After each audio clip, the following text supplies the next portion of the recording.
Now, a little later on today, at around 10 a.m, the government is going to publish its latest strategy on tackling prostitution.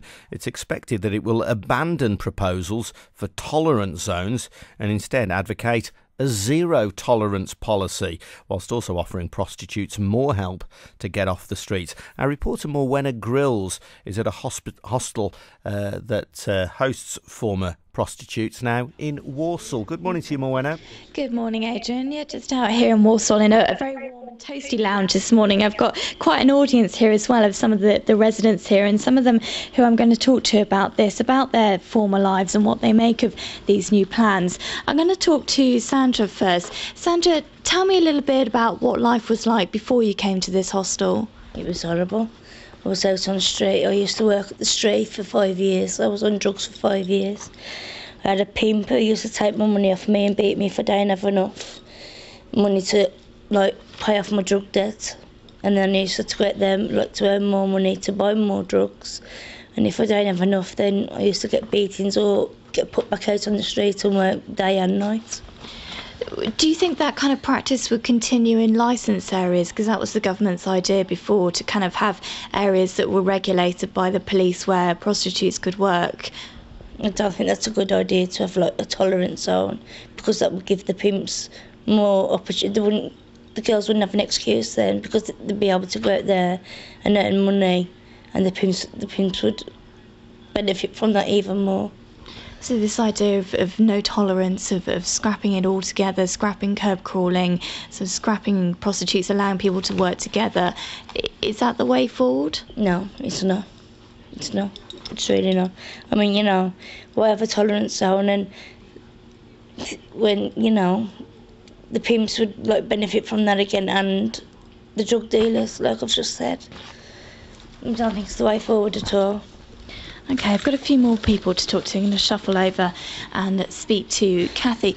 Kathy, why did you become a prostitute? What led you into that life? What led me into that life was men, pimps. That's how I first got into it. I was 14 years old and they took advantage of me, and that's what they'll carry on doing if people allow them to do that. I mean, there's just no stopping them. You've got, the government has got to stop them. They have.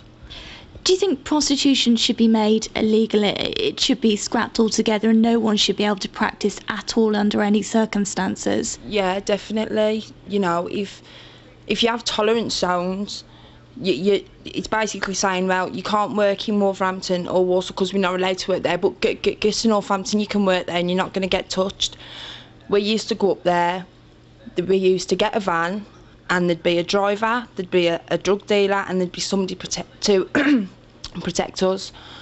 Well, that's what they said. But if it come to it, they never would protect us, and we'd have to pay the driver, we'd have to pay the guy to protect us, and then we'd be paying the drug dealer for our drugs. Roughly, it'd come to a night £250, and that's without any money what we'd make for ourselves. And this idea, do you think that people would actually stop paying for sex if you took curb crawlers when they were caught, take their driving licences away? Is that going to stop the demand for prostitutes? I think if you was to open more places like the Manor Hotel where the girls can exit out of that life and come here, then it would be the way. Yeah, I think it would be a very good start. I'll start opening more places up and down the country, because this place is great. It's got me off the street, it's got me my family back. I'm going to college, I'm going to start seeing my son again. It's just great here. I couldn't ask for anything more. And that's what the money really needs to be spent on, setting up places like this.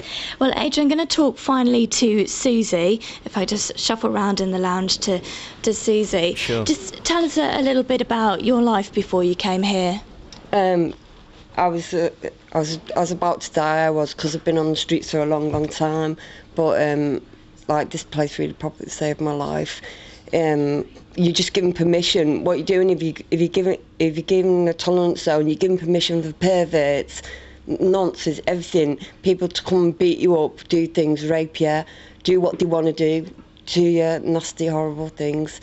And if you just put the money into an organisation like this up and down the street, because up and down the country, because here we've got like a full house here, loads of people waiting to come in here, and at the end of the day you need more places, because there's girls out there up and down the country that need to come in to places like this to help them. Do you know what I mean? Or if you set up like something on the street tolerance zone, you're giving them permission to come and beat you, to come and hurt you, to come and destroy your life. And you're not on the street because you want to. You're on there because you've got an addiction and you need to sort that addiction. Do you know what I mean? So you don't do it through choice or pleasure or anything like that. You're doing it because you have to go out there.